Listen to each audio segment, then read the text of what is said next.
Salut les amis, j'espère que vous allez bien. Donc là, je vais répondre rapidement à certaines personnes là. Vous savez, j'ai fait une vidéo qui parlait de certaines réalités de la vie ici au Canada, mais il y a des gens qui ne comprennent toujours pas bien. Donc là, je vais vous répondre, les amis, franchement. Et il faut bien écouter mes vidéos parce que quand je poste des vidéos, j'ai des objectifs précis à atteindre. Vous permettre de comprendre très bien qu'est-ce qui vous attend quand vous venez ici au Canada. Et également vous préparer mentalement, psychologiquement.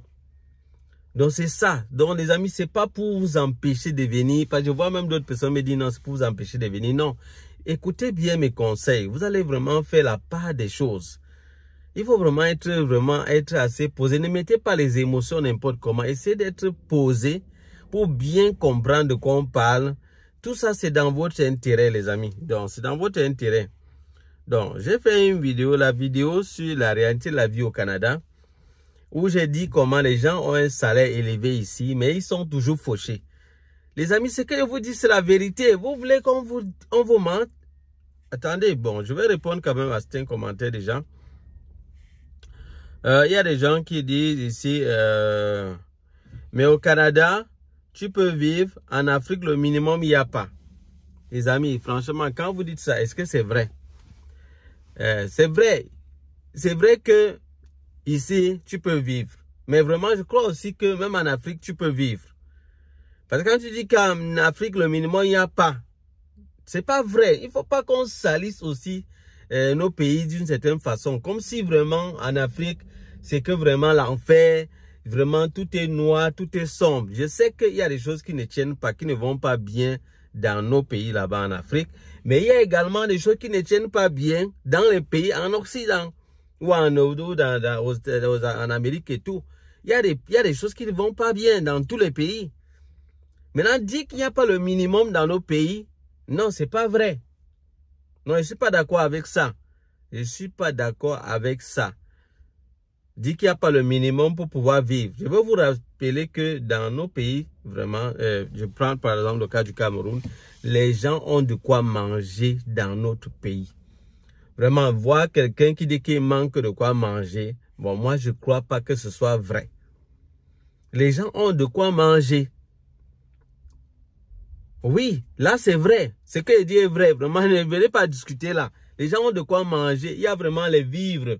Les champs et tout. Beaucoup de personnes, même ceux qui n'ont pas de moyens, ils ont au moins leur plantation où ils peuvent aller là-bas avoir de quoi manger. Ils peuvent avoir le maïs, le manioc, le macabo, les arachides. Vous voyez un peu? Il y a vraiment de quoi manger. Il y a vraiment ce qui est nécessaire. Et avec le minimum là, ils peuvent déjà avoir quand même quelques habits. Donc là, sur ce plan-là, vraiment, dire qu'il n'y a pas le minimum en Afrique, ce n'est pas vrai. Ce n'est pas vrai. Je ne suis pas d'accord avec ça. Ce n'est pas vrai. Il y a vraiment les vivres. Et vraiment, le Cameroun en particulier, vraiment exporte.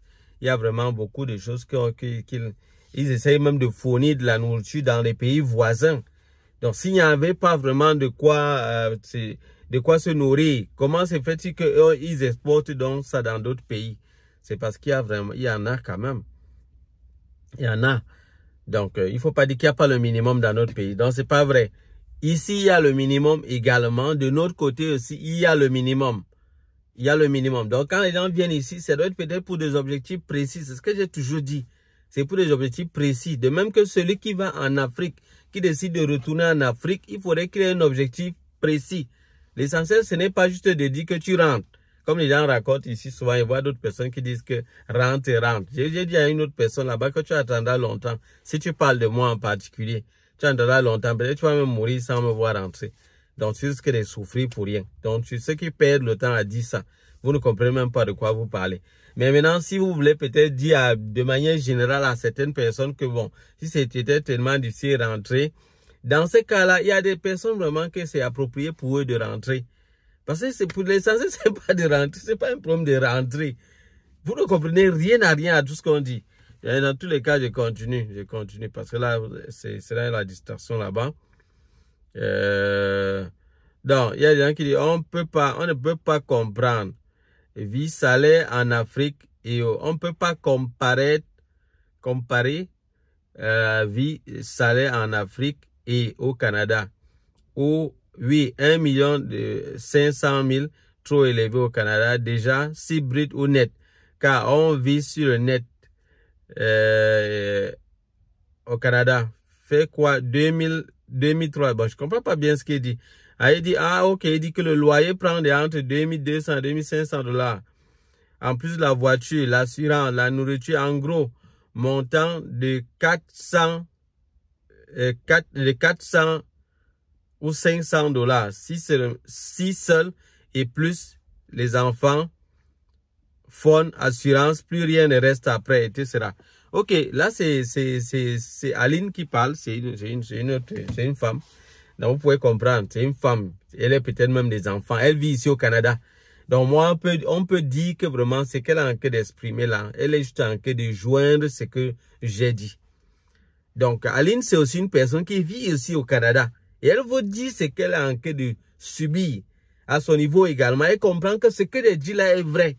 Vous venez vous raconter, vous remettez à dire que non, ce n'est pas possible. Au Canada, vraiment, dans notre pays, il n'y a vraiment pas le minimum. D'autres m'ont même demandé si je connais encore même le pays dans lequel je suis sorti, que vraiment, c'est devenu très grave ici. Il y a un là qui a dit en commentaire que non, la vie à Douala, il a parlé de la vie à Douala, que non, c'est extrêmement cher, que tout est devenu extrêmement cher. Les amis, vous dites cher là, vous comprenez même de quoi vous parlez. Vous dites peut-être cher comme ça par rapport au coût de la vie. Peut-être par rapport au coût de la vie là-bas ou bien par rapport au montant que vous gagnez peut-être par mois. Ça dépend. Peut-être vous êtes allé prendre peut-être une maison qui coûtait trop cher au pays. Moi, je sais qu'au pays là-bas, il y a vraiment possibilité de louer des maisons vraiment un peu moins chères. C'est plus facile. C'est plus facile la location au pays qu'ici. Vraiment, vous voulez comparer quoi? C'est plus facile. La location au pays coûte moins cher. Je dis par rapport au salaire que les gens ont. Là, ne discutez même pas à ce niveau-là. Ne discutez pas. Vous allez venir discuter pour rien. C'est pour rien là-bas. Je dis par rapport au coût de la vie en Afrique, au Cameroun en particulier, et ici, quand on regarde la location, celui qui est en Afrique peut payer sa location. Je veux dire, le coût de la location est plus abordable vu le coût de la vie par rapport à ici. Ce n'est même pas à discuter. Ici, je dis que la location te prend parfois le tiers de ton salaire. Je dis le tiers de ton salaire mensuel. Vous ne voyez pas dire que c'est trop. Et pour d'autres, c'est la moitié. Et pour certains, c'est plus de la moitié. Ce n'est pas parce qu'ils ont choisi, c'est juste qu'ils n'ont pas le choix. Par rapport au fait qu'ils ont plusieurs enfants, ils ont plusieurs personnes, ce n'est pas évident pour eux. Ils sont obligés de chercher une maison où il y aura plusieurs chambres. Et là, ça coûte cher, les amis. Et ce n'est pas facile d'en trouver d'ailleurs. Donc, ce n'est même pas que c'est cher seulement. Ce n'est pas facile d'en trouver. Quand on vous parle, vous comprenez. Vous faites comme si vous ne comprenez pas. Vous voulez venir avant de voir. Venez, on n'est pas que de vous empêcher. Parce qu'il y a même une personne là qui a dit qu'est-ce que tu racontes finalement. N'empêche pas les gens de venir. Oui, il y a une autre personne ici. Qu'est-ce qu'il raconte? Qu'est-ce que tu racontes finalement? N'empêche pas les gens de venir. Voilà. Et il dit que voilà, c'est Estelle. Il dit non, pourquoi tu ne rentres pas? Vraiment, monsieur, je ne sais pas si vous êtes conscient de ce que vous faites. Laissez tes frères venir, ok? Quand quelqu'un va rentrer, on va comprendre. Quand tu vas rentrer, on va comprendre. Là, je comprends que ça, c'est les gens qui sont au pays. C'est les gens qui sont au pays qui sont toujours dans ce genre de mentalité-là. Vous voyez, la plupart des gens qui vont dire rentre, la plupart, je n'ai pas dit tout le monde, la plupart, c'est les gens qui sont au pays. C'est-à-dire, quand tu leur parles, tu leur dis la vérité sur la réalité de la vie au Canada, comme c'est quelque chose comme un rêve seulement pour eux, ça les énerve. Ils disent que voilà celui qui dit encore des choses que je ne veux pas entendre. Ouais, c'est un rêve pour moi. Voilà ça, je suis avec des gens, je leur fais croire vraiment que je suis en train d'aller au paradis. Donc quand quelqu'un vient, il dit des choses comme ça. Si une des personnes à qui j'ai fait croire que non, je voyage pour le Canada, entend ça, il va dire que donc regarde là où tu pars. Regarde là où tu pars. Regarde comment les gens sont en train de dire que ça, c'est aussi, c'est difficile là-bas, il y a ceci, il y a cela. Et lui, pour lui, ça l'énerve, juste parce il regarde trop son moi. Beaucoup de gens qui se plaignent là, qui ne veulent pas qu'on dise des réalités là, c'est parce qu'ils regardent leur moi. Ça leur fait mal. Parce qu'ils veulent l'apparence des choses.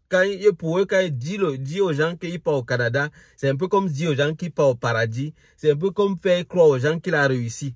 Mon ami, venir au Canada, le fait pour toi de dire que tu pars au Canada ne veut pas dire que tu as réussi dans ta vie.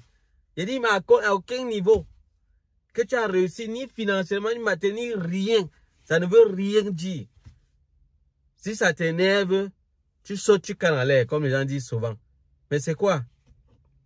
Vous croyez qu'on va seulement rester? On va pas, je ne veux pas me taire. Je ne veux pas me taire donc. Oui, si votre but, votre objectif en racontant, en faisant tout ce que vous dites là, vous croyez que ça va m'empêcher de parler, je parlerai toujours autant que Dieu me donnera la force. Je vais parler. Je vais parler. Si ça ne vous plaît pas, sautez vous caler en l'air. C'est simple. C'est simple. Vous voulez qu'on dise juste ce qui est bon à entendre dans vos oreilles. Non, qu'on dise que le coût de la vie, tout va. Je dis, le loyer n'est pas facile. Le loyer seulement. Il y a des familles qui se retrouvent là en train de venir. Elles ne trouvent pas un endroit pour loger. Elles ne trouvent pas un endroit pour loger parce que tous les endroits, toutes les maisons qu'elles trouvent, c'est cher. Et en dehors de ça, il faut faire une enquête de crédit. Elles se rendent compte, elles trouvent même un endroit qui est un peu abordable. On dit il faut une enquête de crédit et tout. Elles se rendent compte, mais c'est difficile. On lui dit, elle dit, non, je suis nouvelle ici. La personne dit, non, je peux pas. Il faut faire une étude de dossier et tout. Vous devez même payer d'abord les frais pour qu'on étudie votre dossier et tout. Mais c'est pas évident, les amis. Il y a des défis énormes. Et vous ne voulez pas qu'on vous dise ça pour que vous soyez préparés dans la tête. Mais quand vous êtes préparé pour une épreuve, vous savez les difficultés qui vous attendent et tout. Mais vous vous en sortez mieux. C'est de ça qu'il est question. C'est ça que nous sommes en train de faire. C'est de ça qu'il est question. Mais maintenant, celui qui verra ces difficultés-là et qui se rend compte que lui-même que non. Franchement, avec tout ce qu'on dit là, moi-même, je sens qu'il ne peut pas m'en sortir. Non, vraiment, je n'aurai pas le moral. Je sens qu'il veut piquer une crise. Je sens que... Mais c'est que dans ce cas, c'est mieux qu'il ne vienne pas. Alors, mais oui, on a sauvé une personne. Il y a des gens qui sont arrivés ici au Canada, ils sont perdus complètement. Mais vous ne comprenez pas ça. On est aussi en train de sauver plusieurs personnes. Il y a des gens qui sont venus ici, ils se sont égarés. Ils sont entrés dans la drogue. Ils sont entrés dans la dépression. Ils sont entrés dans des mauvais groupes. Ils se sont perdus au point où on ne sait même plus ce que leur vie est devenue. D'autres qui sont venus, ils ont foiré tout leur argent, foiré leur vie, détruit tout et rentré comme ça bredouille. Vous ne comprenez pas l'objectif de notre combat. Vous ne comprenez rien à rien. Vous qui passez le temps à dire seulement rentre. Hein? Vous ne comprenez rien à rien à ce qu'on dit. Vous ne comprenez pas. Donc vous regardez plutôt les choses sous votre angle. On est en train de décourager les gens de venir au Canada. On ne veut pas. On décourage les gens dans quel sens? On fait voir la réalité des choses aux gens. Et moi, je vais vous dire, si vous êtes une famille, vous avez plusieurs enfants et tout, vraiment les amis, moi, je vous conseille de chercher à louer une maison dans des endroits reculés. Ne louez pas dans la ville. Dans la ville, ça va vous coûter cher. Louer dans les endroits reculés. C'est vrai que le transport va aussi entrer maintenant aussi en jeu. Donc, vous voyez que ça rend la tâche un peu complexe. Vous voyez, la situation est difficile. Parfois, tu loues un peu loin, tu loues moins cher. Maintenant, le transport vient vouloir t'appuyer. Mais heureusement, si vous voulez, vous pouvez prendre le bus. Parce que c'est peut-être le carburant si vous voulez prendre une voiture pour vous-même. Sinon, vous allez vous retrouver dans le bus. Et je sais que c'est pas aussi évident. Mais c'est pour ça que je vous dis qu'ici, il faut beaucoup réfléchir. Parce qu'il y a trop de paramètres. Et à tout moment, tu dois réfléchir. Et il n'y a personne qui va venir faire les choses à ta place. C'est encore ça le problème. Même ton voisin, parfois, ne peut rien te dire. Il ne peut pas t'aider. Il ne peut pas t'assister. Et parfois, c'est ça le problème ici. Donc, les gens ici vivent parfois, chacun est dans son coin, en train d'avancer dans son coin seul. C'est comme ça. C'est comme ça. Donc, vraiment, il faut faire attention. Même quand tu pars chez l'autre, il faut même faire attention. Parce que là, il peut te dire, il peut lui aussi être dans sa situation, ça ne va pas. Donc, il faut faire attention. Donc, c'est chaud. C'est chaud. Et on doit vous dire ça. Vraiment, vous louez, vous êtes dans une famille, vous êtes très nombreux là. Vraiment, s'il y a possibilité, louer vraiment un appartement qui est un peu éloigné. Vous supportez vraiment, vous essayez de mesurer pour voir par rapport au transport, par rapport à tout ça, qu'est-ce que ça va devenir. Vous essayez d'évaluer ça. Et maintenant, même si vous avez un job, si vous allez passer par le bus, vous allez évaluer le temps. Tout ça, c'est calculable ici. Vous pouvez taper dans Google Maps, vous allez évaluer le temps que ça va vous mettre pour aller peut-être dans le centre-ville, si vous supposez comme ça. Vous essayez de voir, parce que ça va vous prendre des sacrifices. Peut-être votre job va commencer à 7h15. Ça veut dire qu'à ce là vous allez peut-être vous lever même à 4h du matin. Vous allez vous lever à 4h du matin pour commencer à préparer, vous préparer pour partir. Vous allez vous lever à 4h du matin pour arriver à 7h15 dans votre lieu de travail. Les amis, vous croyez que c'est facile ce que je vous dis là? Se lever chaque jour, du lundi au vendredi, à 4h, pour vous apprêter pour aller dans votre lieu de service et arriver à 7h15. Arriver peut-être à 7h, même 7h15, c'est pas bon. Ici au Canada, quand on dit 7h15, c'est là où tu commences. Tu dois déjà être dans ton poste de travail. Ce n'est pas à 7h15 que tu arrives. Hein. Si tu arrives à 7h15, pour eux, tu es en retard. Tu es en retard parce que tu n'es pas encore dans ton poste de travail.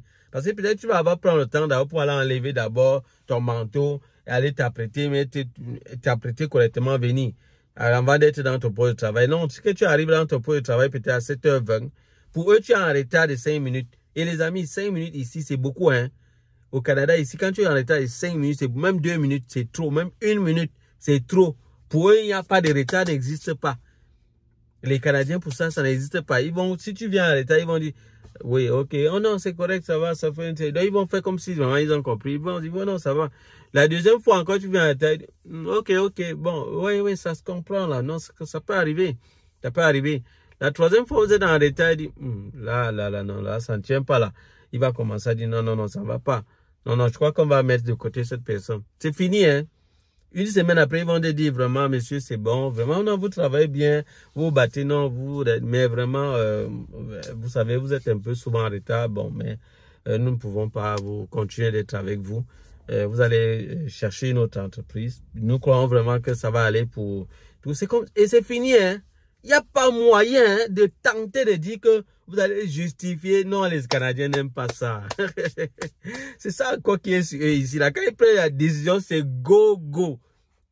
C'est go. Ce n'est pas le genre que tu vas revenir sur la décision. C'est ça qui est complexe ici. Ça dit, c'est ça qui est complexe. C'est ça. Donc parfois, je vois des gens dans des situations, ils font des trucs. Vous allez voir parfois certaines situations ici, les gens même plaident et tout. On fait même venir les gens jusque-là, ça ne change rien. Ça ne change rien. C'est pas évident. Donc quand ils prennent des décisions ici, c'est parfois c'est vraiment de manière radicale. Il n'y a pas parfois moyen de faire autrement. C'est comme ça ici. C'est leur culture. Et il faut s'adapter à ça. Donc, tout ce que je dis là, ça doit aider beaucoup de personnes. Il y a des gens qui doivent venir ici. En ayant en tête tous ces éléments, vous allez être mieux préparé. Si vous vous rappelez de ça, vous allez éviter beaucoup de problèmes ici. Vous allez éviter beaucoup de choses. Donc, tenez compte de ce que ceux qui sont sur le terrain sont en train de vous dire.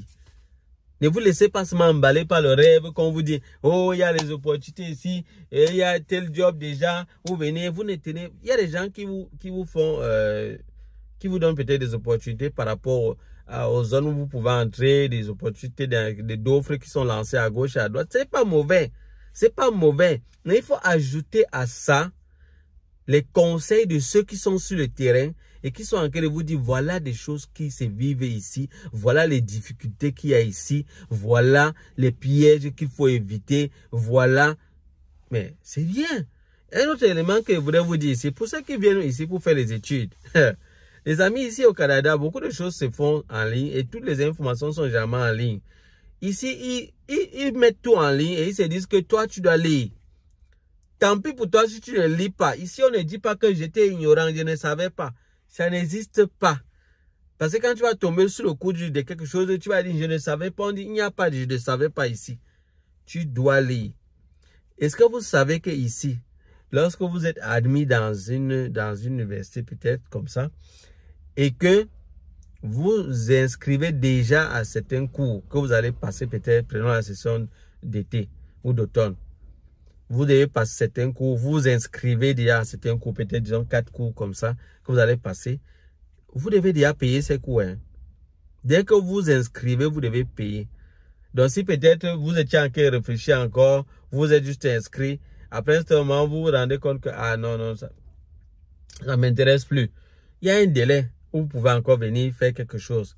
Si ça passe le délai là, vous devez payer absolument.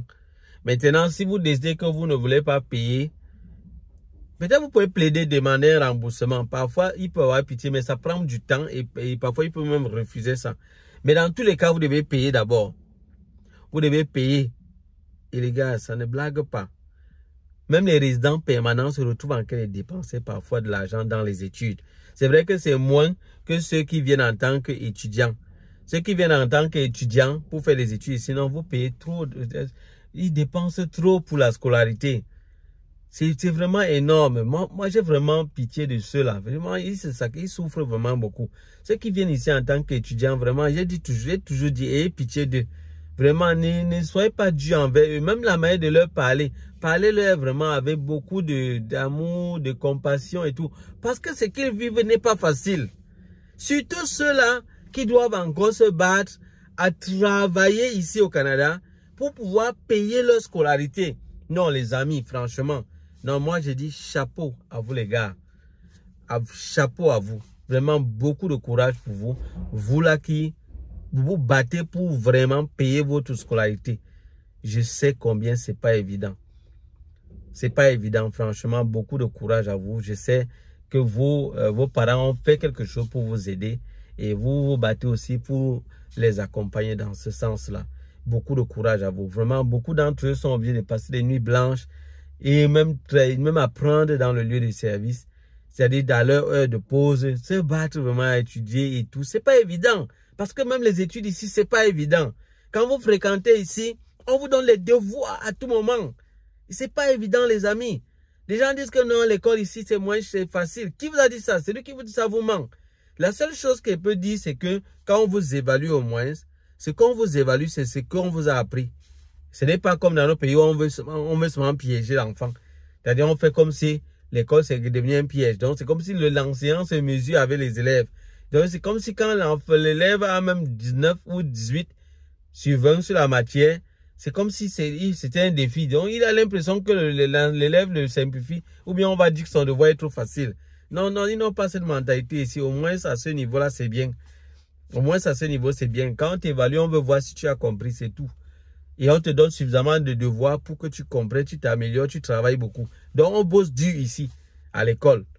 Par rapport à nos pays, le travail, c'est plus intense. Donc, ceux qui disent que non, c'est plus facile, c'est faux. C'est plus intense. C'est ça, les amis. Voilà, je ne serai pas trop long. Je vais m'arrêter là. Et on se dit à bientôt pour d'autres vidéos. Dans la barre de description, il y a le lien du groupe WhatsApp que j'ai fait pour être plus proche des gens. À l'intérieur, les gens peuvent poser des questions et tout. C'est vrai qu'il y a des moments, parfois, ils dorment là-bas. Moi, je ne sais pas qui ils attendent. Ils posent des questions. Il faut poser des questions. Quand vous posez des questions, je prends la peine de vous répondre. Donc, je suis plus proche d'eux là-bas. Si vous voulez aussi adhérer dans le groupe, dans la barre de description, vous allez voir le lien.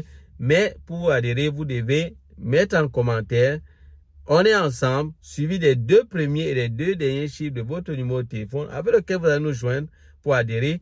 Et likez le contenu, partagez-le également massivement à plusieurs personnes pour qu'ils soient informés avant de venir ici au Canada. Quant à moi, je vous dis à bientôt pour d'autres vidéos. Bye bye.